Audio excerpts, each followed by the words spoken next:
It's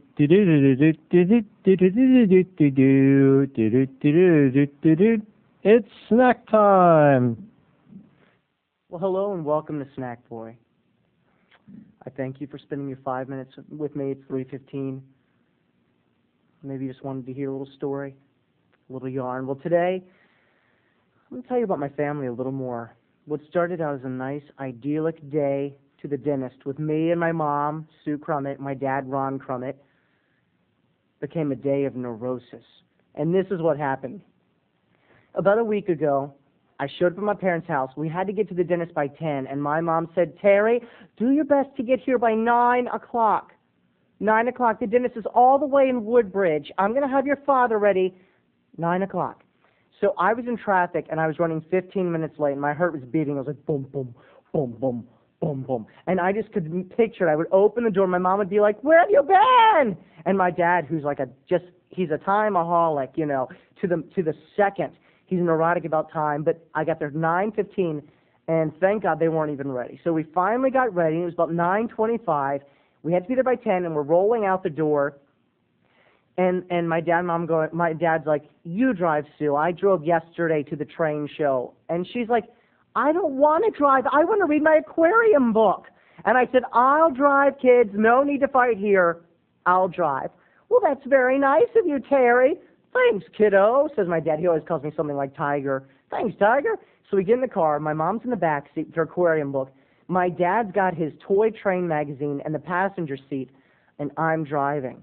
Well, it doesn't take my mom 1 minute before she becomes Backseat Betty. My mom has a habit ever since I was 16 of telling me how to drive, and now I'm 26, and it's still not ended. Terry, hold on. Hold on 1 second. Change lanes, quick! Change lanes, slow down. Terry, slow down. You don't need to drive so fast. You're gonna hit those people. And I would say, Dad, tell Mom not to be Backseat Betty. And my dad would go, Sue, let him drive. And then my dad would pipe in, Terry, all right, Terry, get her in the left lane. Get her in the left lane. And so I was like, I am going to be driving. I'm 26 years old. Please let me drive. And they were like, jeez, we're older. We've been driving longer. We're just trying to help you, Terry. I said, I don't need your help, but thank you anyway. And I smiled, and I did my, yoga breathing.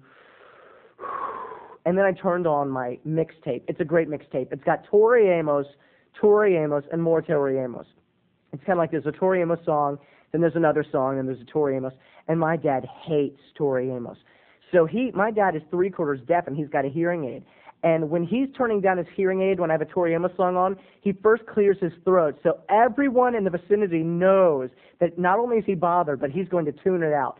So he's reading his train magazine, and I'm like, never was a cornflake girl. And then my dad goes, and when he turns his hearing aid down, the whole thing whines.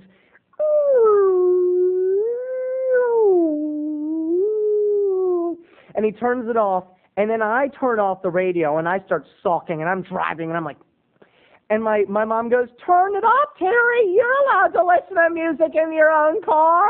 And I got really martyrish, and I said, no, we have a generation gap here, and if Dad doesn't want to hear Tori Amos, he doesn't have to. And he says, I tuned out my hearing aid. You can play Tori as loud as you want to. Why you would want to, I don't know, but you can play as loud as you want. I said, generation gap. Anyway, we got lost. My dad's shortcut became a long cut, and we found ourselves completely lost. And my mom would look up from her aquarium book and say, Ronnie, I thought you knew how to get there. He'd say, Susan, I thought I did too. They change these roads around all the time. And she said, well, you shouldn't have told us a shortcut when you didn't know. Hey, everybody, look at this aquarium. Do you think I should get this aquarium? And every once in a while, she would stick this aquarium book right in front of me. You see, I come from a long line of obsessive compulsives. With my dad, it's either guns or toy trains. With my mom, it's aquariums or the stocks and bonds of the money market. And with me, it's movies and just basically cult trivia. So we're driving and we're lost, and I decide to call the dentist office, and my drama only escalates when the woman at the dentist office, my true salvation, is too bitchy and diva-esque to even give me directions. Hi, this is Terry Crummett, and we're at an Exxon station. Me and my mom and dad, Ron and Sue, we're running a little late. How do I get to the dental office? Dr. Hardy's office? I don't know. Where's the Exxon station? And I told her, and she said, I have no idea. We're located 2121 Lexington Avenue. I said, can't you ask someone in the office? I don't know. Why don't you just ask someone at the gas station? Click! And I get back in the car, and my dad and my mom are fighting like the Costanzas from Seinfeld. He's like, I don't know if you should buy the aquarium, Sue. It's your money. You're an adult. Well, honey, I was just asking your opinion. Cut.